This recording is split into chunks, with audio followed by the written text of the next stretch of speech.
ಇಡೀ ದೇಶದಲ್ಲಿ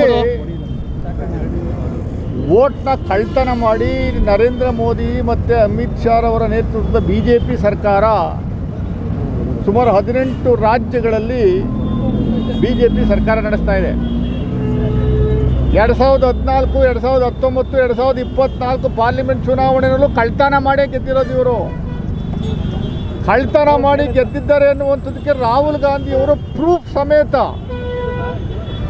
election ಕಮಿಷನಿಗೆ complaint ಕೊಟ್ಟರೆ ಎಲೆಕ್ಷನ್ ಕಮಿಷನರು ಅಫಿಡವಿಟ್ ಕೊಡಬೇಕು ಅಂತ ತಾಕೀತು ಮಾಡ್ತಾರೆ. ಎಲೆಕ್ಷನ್ ಕಮಿಷನರು, ಚೀಫ್ ಎಲೆಕ್ಷನ್ ಕಮಿಷನರ್ಗೆ ಏನಾದರೂ ಮಾನ ಮರ್ಯಾದೆ ಇದ್ದರೆ BJP ಏಜೆಂಟಾಗಿ ಏನು ಒತ್ತಿಸ್ತಾ ಇದ್ದಾರೆ, ಧಮಕಿ ಹಾಕುವಂಥ ಕೆಲಸವನ್ನು ವಿರೋಧ ಪಕ್ಷದವರಿಗೆ ಮಾಡ್ತಾ ಇದ್ದಾರೆ. ಅದ್ರ ವಿಚಾರದಲ್ಲಿ ಸುಪ್ರೀಂ ಕೋರ್ಟೇ ಸೋಮೋಟೋ ಡಿಸಿಷನ್ ತಗೊಂಡು ಈ ಎಲೆಕ್ಷನ್ ಕಮಿಷನರಿಗೆ ಏನು ಹಾಲಿ ಇದ್ದಾರೆ ಜ್ಞಾನೇಶ್ ಕುಮಾರ್ ಅವ್ರನ್ನ ಸಸ್ಪೆಂಡ್ ಮಾಡಬೇಕು, ಕಿತ್ತೊಗಿಬೇಕು. ಇಲ್ಲಾಂದರೆ ನಮ್ಮ ದೇಶದ ಪ್ರಜಾಪ್ರಭುತ್ವವನ್ನು ಸಂಪೂರ್ಣವಾಗಿ ನಾಶ ಮಾಡಿ ಡಿಕ್ಟೇಟರ್ಶಿಪ್ನ ಈಗಾಗಲೇ ತಂದು ಬಿಟ್ಟಿದ್ದಾರೆ. ಅದನ್ನು ಮುಂದುವರಿಸುವಂಥ ಕೆಲಸವನ್ನು ಮಾಡ್ತಾರೆ. ರಾಹುಲ್ ಗಾಂಧಿಯವರು ಡೆಲ್ಲಿನಲ್ಲಿ ಪ್ರೆಸ್ ಮೀಟ್ ಮಾಡಿ ಮಹದೇವಪುರ ಕಾನ್ಸ್ಟಿಟ್ಯೂನ್ಸಿ ಅಸೆಂಬ್ಲಿ ಕಾನ್ಸ್ಟಿಟ್ಯೂನ್ಸಿನಲ್ಲಿ 1,250,000 ಮತಗಳು ಕಳ್ಳತನ ಆಗಿದ್ದಾವೆ, ಫೇಕ್ ವೋಟರ್ಸ್ನ ಇನ್ಕ್ಲೂಡ್ ಮಾಡಿ ಅದರಲ್ಲಿ ಗೆದ್ದಿರುವಂಥದ್ದು ನಾವು ಕಾಣ್ತಾ ಇದ್ದೀವಿ ಅನ್ನುವಂಥದ್ದು ಪ್ರೂಫ್ ಸಮೇತ ಕೊಟ್ಟರು ಸೋಮೋಟೋ ಕೇಸ್ ದಾಖಲು ಮಾಡುವಂಥದ್ದು ಬಿಟ್ಟು ಎಲೆಕ್ಷನ್ ಕಮಿಷನ್ನು ನಮ್ಮ ರಾಹುಲ್ ಗಾಂಧಿಯವರಿಗೆ ಅಫಿಡವಿಟ್ ಮೂಲಕ ನೀವು ಸಲಿಕೆ ಕೊಡಬೇಕು, ಅಫಿಡವಿಟ್ನ ಕೊಡುವಂಥದ್ದಕ್ಕೆ ಯಾರು ಕೇಳಬೇಕು ಅಫಿಡವಿಟ್ನ ಅನ್ನುವಂಥದ್ದು ಬೇಸಿಕ್ ಕಾಮನ್ ಸೆನ್ಸ್ ಇಲ್ಲದೇ ಎಲೆಕ್ಷನ್ ಕಮಿಷನ್ ವರ್ತಿಸ್ತಾ ಇರುವಂಥದ್ದು ದುರಂತದ ಸಂಗತಿ, ನಮ್ಮ ದೇಶದ ದುರಂತದ ಸಂಗತಿ ಇದು.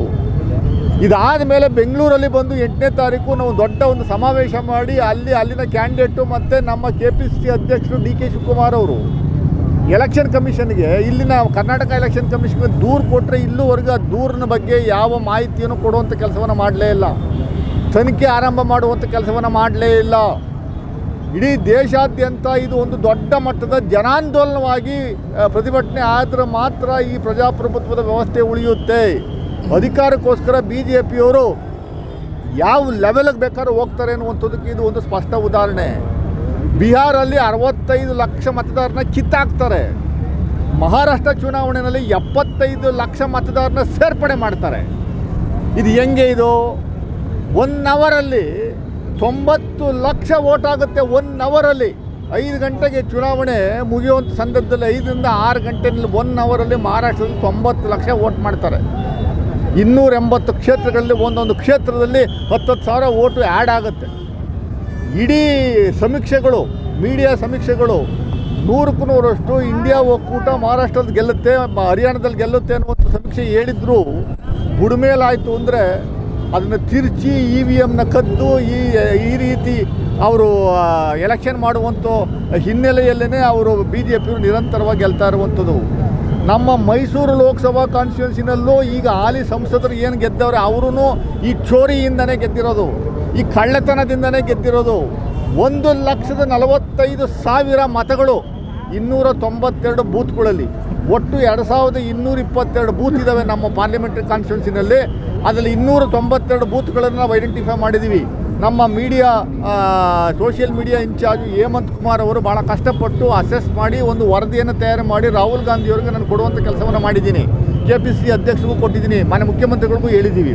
ಇದ್ರ ಬಗ್ಗೆ ಭಾಳ ಗಂಭೀರವಾಗಿ ನಾವು ಇನ್ನೂ ಒಂದಷ್ಟು ಮಾಹಿತಿಯನ್ನು ಕಲೆ ಹಾಕಿ 292 ಬೂತ್ಗಳಲ್ಲಿ 1,45,000 ವೋಟ್ ಆಗಿದೆ. ಆ 1,45,000 ವೋಟಲ್ಲಿ ನಮಗೆ ಬಂದಿರುವಂಥದ್ದು ಕಾಂಗ್ರೆಸ್ಗೆ ಬರೀ 22,000. 1,20,000 ಅಷ್ಟು ವೋಟು BJPಗೆ ಹೋಗಿದೆ. 292 ಬೂತ್ಗಳು. That is the winning margin of BJP. ಅದು ಭಾಳ ಪ್ರಮುಖವಾಗಿ ಚಾಮರಾಜ ಕಾನ್ಸ್ಟಿಟ್ಯೂನ್ಸಿ, ಕೃಷ್ಣರಾಜ ಕಾನ್ಸ್ಟಿಟ್ಯೂನ್ಸಿ, ಮಡಿಕೇರಿ ಮತ್ತು ವೀರಾಜಪೇಟೆ 4 ಕಾನ್ಸ್ಟಿಟ್ಯೂನ್ಸಿಗಳಲ್ಲಿ ರಿಗ್ಗಿಂಗ್ ಮಾಡಿರುವಂಥದ್ದು, ಕಳ್ತನ ಮಾಡಿರುವಂಥದ್ದು ಭಾಳ ಸ್ಪಷ್ಟವಾಗಿದೆ. ಇಡೀ ದೇಶದಲ್ಲಿ ಎಲ್ಲ ಕಡೆಯೂ ಇದು ಮಾಡಿದ್ದಾರೆ. ನಾವು ಇನ್ನೊಂದು 2-3 ತಿಂಗಳಲ್ಲಿ ಯಾವ್ಯಾವ ಪಾರ್ಲಿಮೆಂಟ್ರಿ ಯಾವ್ಯಾವ ಅಸೆಂಬ್ಲಿನಲ್ಲಿ ಏನೆಲ್ಲ ಮಾಡಿದ್ದಾರೆ ಅನ್ನುವಂಥ ಸಂಪೂರ್ಣವಾದ ಮಾಹಿತಿಯನ್ನು ಜನರ ಮುಂದೆ ಇಡುವಂಥ ಕೆಲಸವನ್ನು ಮಾಡ್ತೀವಿ. ರಾಹುಲ್ ಗಾಂಧಿಯವರು ಏನು ವೋಟ್ ಅಧಿಕಾರ ಯಾತ್ರಾ ಅಂತ ಬಿಹಾರಲ್ಲಿ ಶುರು ಮಾಡಿದ್ದಾರೆ. ನಿನ್ನೆ 17ನೇ ತಾರೀಕಿಂದ 1ನೇ ತಾರೀಕುವರೆಗೂ ನಡೀತಿದೆ. ಸುಮಾರು 1,300 ಕಿಲೋಮೀಟ್ರ್ ಅವರು ಕವರ್ ಮಾಡ್ತಾವ್ರೆ. ಇಡೀ ದೇಶಾದ್ಯಂತ ಈ ರೀತಿ ಒಂದು ಆಂದೋಲನ ಮಾಡಬೇಕು ರಾಹುಲ್ ಗಾಂಧಿಯವರು ಅಂತ ನಾವು ಕಾಂಗ್ರೆಸ್ ಕಾರ್ಯಕರ್ತರಲ್ಲಿ ನಾವು ಕೇಳ್ಕೊಳ್ಳುವಂಥ ಕೆಲಸವನ್ನು ಮಾಡ್ತೀವಿ. ಇವತ್ತು ಸಾಂಕೇತಿಕವಾಗಿ ಮೈಸೂರು ನಗರದಲ್ಲಿ ನಮ್ಮ ಯುವ ಕಾಂಗ್ರೆಸ್ ಅಧ್ಯಕ್ಷರು ಅಬ್ರಾರ್ ಅವರ ನೇತೃತ್ವದಲ್ಲಿ ನಮ್ಮ KSRTC ಬಸ್ ಸ್ಟ್ಯಾಂಡಲ್ಲಿ ವೋಟನ್ನು ಚೋರ್ ಹೆಂಗೆ ಮಾಡ್ತಾಯಿದ್ದಾರೆ, ಕಳ್ತನ ಹೆಂಗೆ ಮಾಡ್ತಾಯಿದ್ದಾರೆ ಅನ್ನುವಂಥದ್ದು ಒಂದು ಸ್ಟಿಕ್ಕರ್ ಮೂಲಕ ಅಭಿಯಾನವನ್ನು ಶುರು ಮಾಡಿದ್ದೀವಿ.